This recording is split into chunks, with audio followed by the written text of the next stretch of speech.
ज्ञानवापी पर आने वाला वो फैसला क्यों टला? आखिर मुस्लिम पक्ष ने क्यों मांग की दोबारा से खुद की सुनवाई की? हम आपको ये बताएंगे। ये भी जानिए कि ओम प्रकाश राजभर इन दिनों योगी आदित्यनाथ की शान में किस तरीके से कसीदे पढ़ रहे हैं, और साथ साथ राजनाथ सिंह सहित बीजेपी के कई नेता आज मुलायम सिंह का हालचाल पूछने मैदानता पहुंचे। तो कैसा है मुलायम सिंह का हाल, ये सब आज का यूपी में। नमस्कार, मैं हूं कुमार अभिषेक, आप देख रहे हैं यूपी तक और हम हाजिर अपना न्यूज शो आज का यूपी लेकर।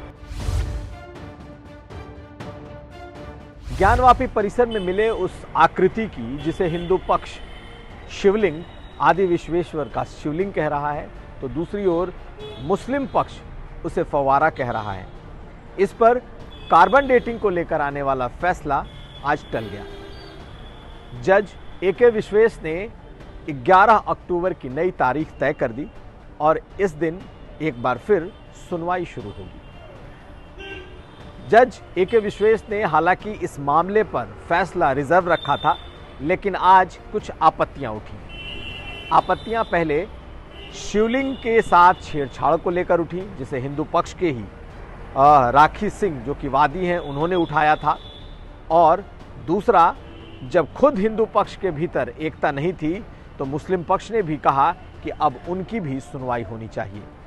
यानी कि फैसला आने के ऐन पहले अड़चन आया और आज वाराणसी के जिला जज ए.के.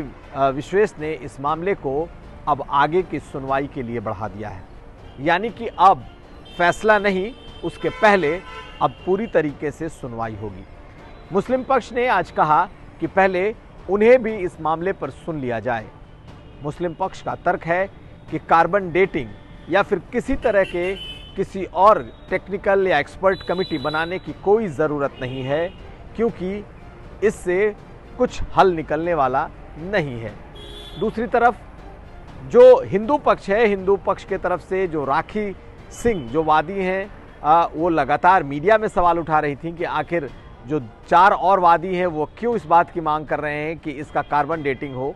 तो कई तरह के कन्फ्यूज़न को देखते हुए एक बार फिर से इस पर सुनवाई होगी और जज ए.के. विश्वेश ने 11 अक्टूबर की तारीख तय की है, जब मुस्लिम पक्ष को अपना पक्ष एक बार फिर रखना है। आज मुस्लिम पक्ष ने यह मांग की थी कि एक बार फिर से उनकी भी सुनी जाए, और इसे देखते हुए 11 अक्टूबर को फिर सुनवाई होगी और फिर नई तारीख होगी जब वाराणसी की जिला अदालत इस मामले में फैसला सुनाएगा। बढ़ते हैं अगली खबर की तरफ।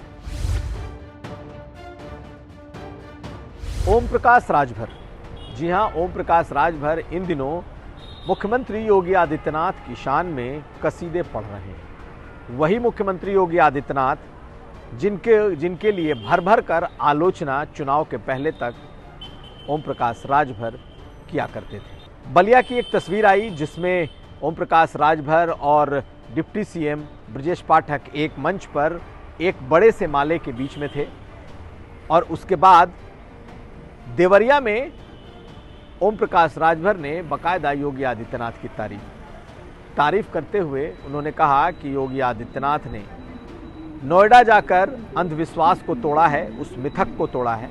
इसके अलावा लॉ एंड ऑर्डर को लेकर के भी उन्होंने योगी आदित्यनाथ की तारीफ की। क्या है इस तारीफ के मायने हम समझाएंगे, लेकिन पहले आप सुन लीजिए क्या कह रहे हैं ओम प्रकाश राजभर योगी आदित्यनाथ के बारे में।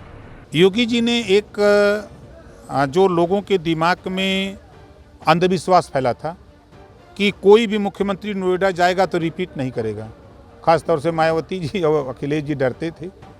ये डर जनता से निकाल दिया और कह दिया कि जाके दिखा दिया कि वो गए और दोबारा रिपीट हो गए। एक काम तो उन्होंने बहुत बढ़िया किया कि अंधविश्वास लोगों से निकाल दिया।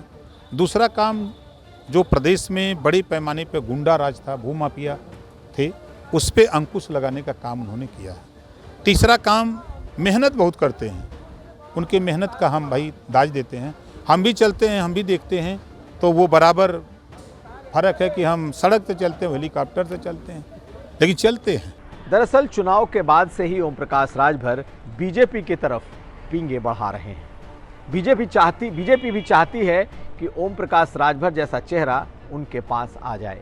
समाजवादी पार्टी ज़रूर ओम प्रकाश राजभर के अलग होने के बाद उनकी पार्टी के भीतर सेंध लगाने में जुटी हुई है, लेकिन एक तरफ बीजेपी के पास निषाद समुदाय में संजय निषाद जैसा चेहरा है, तो दूसरी तरफ वो ओम प्रकाश राजभर को भी ले सकती है। हालांकि बीजेपी के मंत्री अनिल राजभर ने कई दफ़ा ये कह दिया है कि फ़िलहाल बीजेपी के भीतर कोई वैकेंसी नहीं है, लेकिन अनिल राजभर चाहे जो बोलें, बीजेपी के भीतर एक बड़ा तबका है जो चाहता है कि पूर्वांचल अगर साधना है तो ओम प्रकाश राजभर को लाना ज़रूरी है। ऐसे में ओम प्रकाश राजभर जिस तरीके से लगातार बीजेपी और योगी आदित्यनाथ की तारीफ कर रहे हैं, आने वाले दिनों में ये संभव है कि ओम प्रकाश राजभर भी बीजेपी के खेमे में आ जाएं। अगर हम और बात कर लें तो बीजेपी की पूरी तैयारी है कि ओबीसी के बड़े नेता जो बीजेपी छोड़कर गए हैं उन्हें भी बीजेपी में वापस लाया जाए। और अब मुलायम सिंह से जुड़ी हुई खबरें। मुलायम सिंह की हालत चिंताजनक बनी हुई है। गुरुग्राम के मेदांता अस्पताल में मुलायम सिंह यादव भर्ती हैं, लेकिन उनकी सेहत में बहुत ज़्यादा सुधार नहीं दिख रहा। लगातार बड़े बड़े नेताओं का उनसे मिलना जारी है और हर कोई यही देख रहा है, यही चाहता है कि मुलायम सिंह के स्वास्थ्य में जल्द से जल्द सुधार हो। कई नेता जो मुलायम सिंह यादव से जुड़े रहे हैं वहाँ पर फूट फूट कर रोते हुए दिखाई दिए।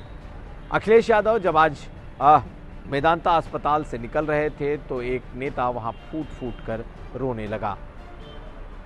मुलायम सिंह यादव को देखने वालों में बीजेपी के बड़े नेताओं की भी कतार लगनी शुरू हो गई है। ब्रजेश पाठक जो कि डिप्टी सीएम हैं, आज खासकर गुरुग्राम के मेदांता पहुंचे और वहां उन्होंने मुलायम सिंह यादव का हालचाल जाना। राम गोपाल यादव से उनकी मुलाकात हुई। इसके बाद शाम होते होते रक्षा मंत्री राजनाथ सिंह भी मेदांता पहुंचे थे। उन्होंने भी मुलायम सिंह यादव का हालचाल जाना। मुलायम सिंह यादव को लेकर लगातार ये बात चल रही है कि थोड़ी स्थिति उनकी बेहतर हुई, लेकिन कितनी बेहतर हुई, किस तरीके की स्थिति बनी हुई है, फिलहाल बहुत ज़्यादा इस पर साफ साफ कुछ भी कहा नहीं जा रहा। अखिलेश यादव लगातार गुरुग्राम के उस मेदांता अस्पताल में डटे हुए हैं। राम गोपाल यादव वहां लगातार मौजूद हैं और समाजवादी पार्टी के सभी बड़े नेता लगभग दिल्ली या फिर गुड़गांव के आसपास ही मौजूद हैं। आज सहारा श्री सुब्रत राय भी पहुंचे और उन्होंने भी मुलायम सिंह का हालचाल लिया। मुलायम सिंह की स्थिति अभी भी चिंताजनक है, लेकिन सबकी उम्मीद और नज़रें इसी बात पर टिकी हैं कि कब कोई अच्छी खबर मुलायम सिंह को लेकर आए। तो ये था आज का यूपी। हम फिर हाजिर होंगे, तब तक आप देखते रहिए यूपी तक।